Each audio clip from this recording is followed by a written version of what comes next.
कहानी शुरू होती है तीन दोस्तों से, राघव, मानव और ईशान। तीनों कॉलेज के बाद पहली बार कहीं घूमने निकले थे। राघव हमेशा कहता था, भाई जिंदगी में थोड़ा एडवेंचर जरूरी है, वरना यादें क्या बनेंगी। उनका प्लान था हिमाचल के एक छोटे से गांव मलाना घाटी में वीकेंड बिताने का। वो जगह बहुत कम लोग जानते थे। इंटरनेट पर भी बस 2-3 फोटोज मिली थी, एक झील, घने देवदार के पेड़ और उनके बीच एक पुराना सरियाना गेस्ट हाउस।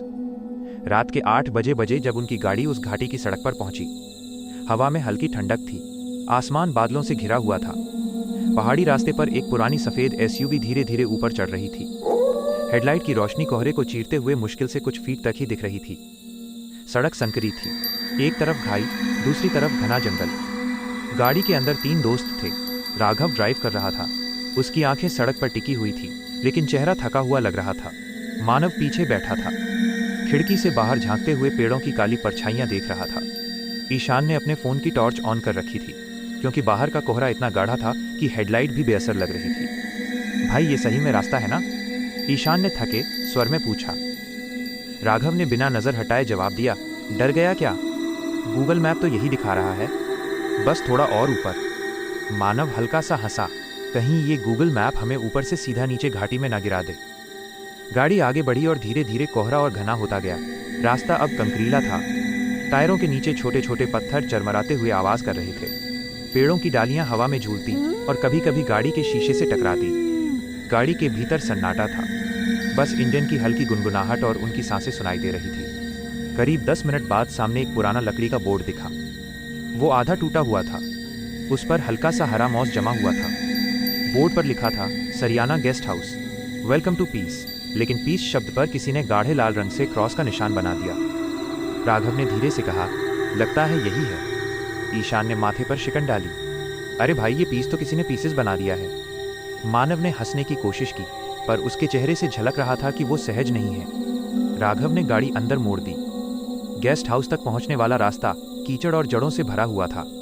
दोनों ओर ऊंचे देवदार के पेड़ थे, जिनके बीच से हल्की धुंध रेंगती हुई नीचे उतर रही थी। कभी कभी हवा चलती तो पेड़ों की डालियां एक दूसरे से टकराती और ऐसा लगता मानो कोई फुसफुसा रहा हो। कुछ ही देर में गाड़ी एक पुराने भवन के सामने रुकी। वो 3 मंजिला पत्थर का बना था। ऊपर की दीवारों से बेलें लिपटी हुई थीं और खिड़कियों के शीशे आधे टूटे हुए।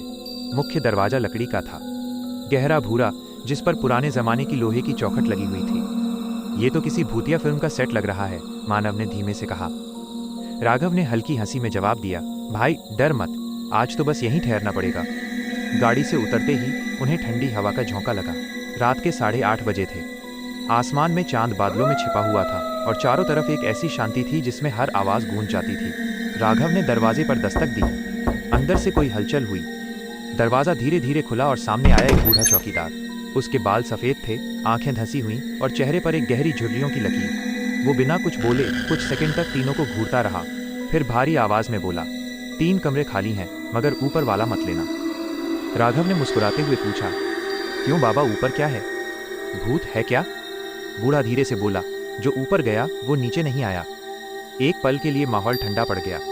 ईशान ने घबराकर कहा, हम नीचे ही ले लेते हैं। बूढ़ा सिर हिलाता हुआ अंदर चला गया और तीनों उसका पीछा करते हुए गेस्ट हाउस में दाखिल हुए।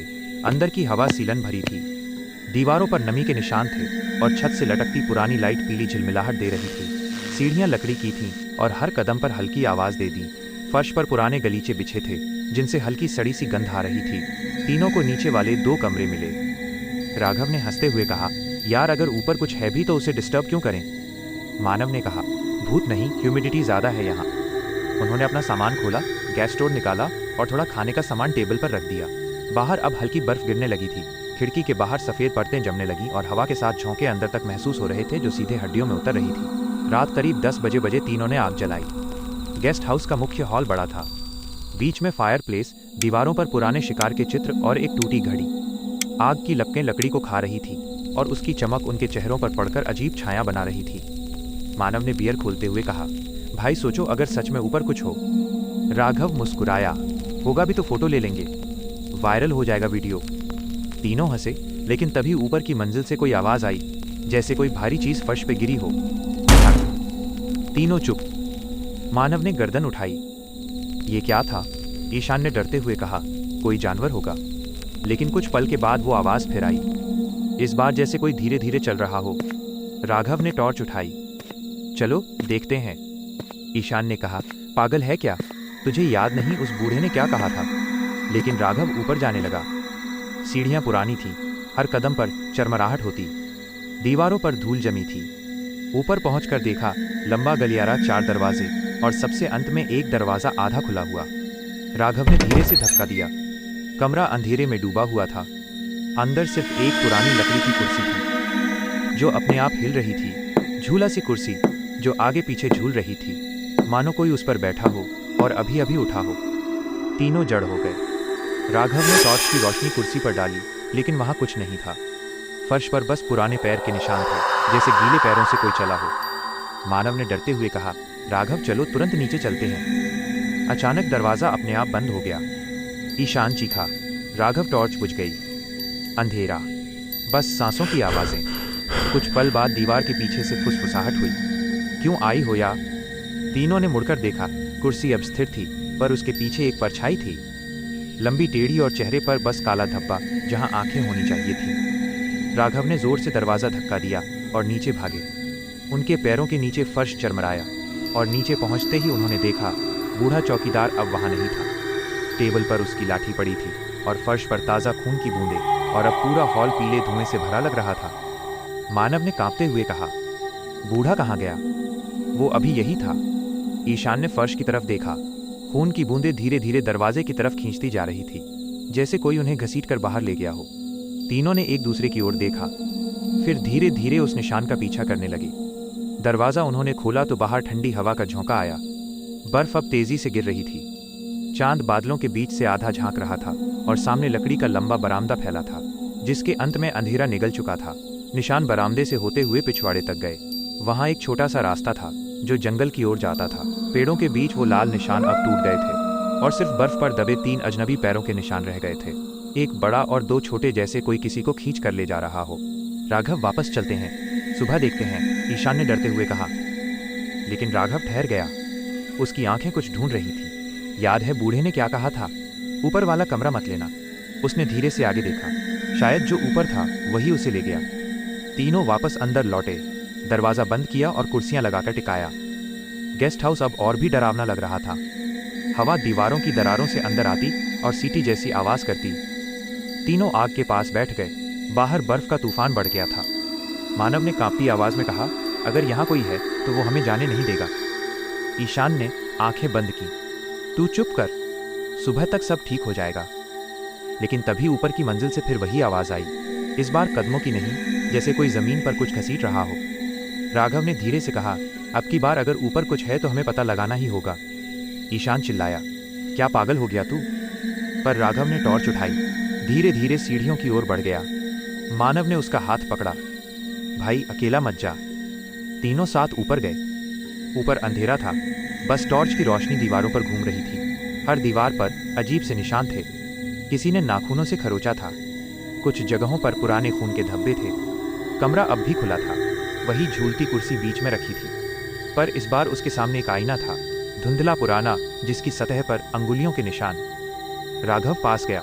आईने में उसने खुद को देखा, पर उसके पीछे 3 परछाइयां थी, एक ईशान और दूसरी मानव की, कोई तीसरा। वो झटके से पीछे मुड़ा, पर वहां कोई नहीं था। ईशान और मानव दरवाजे के पास ही थे। क्या हुआ? मानव ने पूछा। राघव बस घूरता रहा। अभी यहाँ कोई था? अचानक कमरे की लाइट टिमटिमाई, दीवारों पर बनी दरारें फैलने लगी। आईना अपने आप कांपने लगा और फिर उसके बीच से एक हाथ निकला। लंबी उंगलियां, सड़ी त्वचा और उसके नाखूनों के नीचे खून जमा था। तीनों चीख पड़े। राघव ने पीछे हटते हुए टॉर्च फेंक दी, जो फर्श पर गिरकर घूमी और रोशनी सीधी दीवार पर पड़ी। वहां अब बूढ़ा चौकीदार खड़ा था, लेकिन उसका चेहरा मानो जला हुआ था। वो बोला, नहीं, बस उंगली से नीचे की ओर इशारा किया, फिर धीरे धीरे पीछे हटता गया और अंधेरे में गायब हो गया। तीनों नीचे भागे। दरवाज़ा खोलने की कोशिश की, पर वो हिला नहीं। मानव ने पूरी ताकत लगाई, फिर भी बंद। ईशान ने पीछे देखा।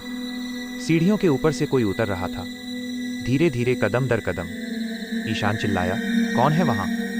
और ऊपर से वही आवाज आई, वो जो तुम तीनों के साथ है। तीनों ने पीछे मुड़कर देखा। वो इंसान नहीं था, वो वही परछाई थी जो आईने में दिखी थी। चेहरा बिना आंखों के और शरीर जैसे धुएं से बना हो। वो उतरते हुए रुक रुक कर झुकता था, जैसे किसी टूटी हड्डी वाला चल रहा हो। राघव ने पास की लकड़ी उठाई, आग में डुबोकर जलाया और सीढ़ियों की ओर फेंक दिया। लपटें उठी, पर वो परछाई लपटों से नहीं चली, बल्कि और नजदीक आ गई। अब वो फर्श के पास थी और उसका चेहरा साफ दिखा। वो बूढ़ा चौकीदार ही था, लेकिन उसकी आंखों से धुआं निकल रहा था। उसने बस एक शब्द कहा, ऊपर मेरी लाश। राघव ने पीछे मुड़कर देखा। सीढ़ियों के बगल में दीवार फटी हुई थी और उस फटी जगह से एक पुरानी रस्सी लटक रही थी, जिसके नीचे एक हड्डियों का ढेर पड़ा था। ईशान ने कांपते हुए कहा, ये वही है। कमरे में हवा भारी हो गई। दीवारों पर बने निशान चमकने लगे। हर तस्वीर, हर खिड़की हिलने लगी। बर्फ का तूफान अब अंदर तक आ गया था। तीनों भागे।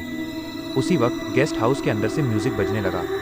एक पुराना रेडियो जिसकी सुई अपने आप घूम रही थी, और आवाज आई, आज फिर कोई आया है, फिर कोई नहीं जाएगा।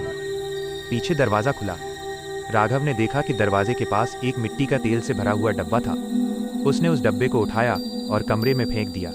मानव चिल्लाया, जला दो इसे, सब खत्म। राघव ने माचिस निकाला और जलाकर फेंक दिया। आग भड़क उठी। गेस्ट हाउस जलने लगा। तीनों बाहर भागे, लेकिन तभी ईशान अचानक से वहीं पर रुक गया।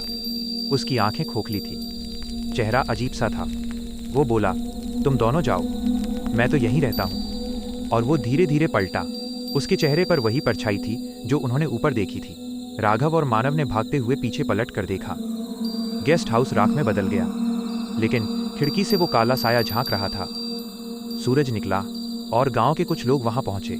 उन्हें बस राख मिली और 2 घायल लड़के, राघव और मानव। पुलिस ने रिपोर्ट में लिखा, तीसरा लड़का गायब है, शायद आग में झुलस गया। लेकिन जब राघव होश में आया तो उसने कहा, वो अब भी वहीं है, ऊपर वाले कमरे में, और वो हम तीनों में से एक था। 2 साल बाद कोई और ट्रैवलर उस घाटी में पहुंचा। उसे वहां एक नया बोर्ड दिखा, सरियाना हाउस, रूम्स अवेलेबल, और नीचे लाल रंग में लिखा था,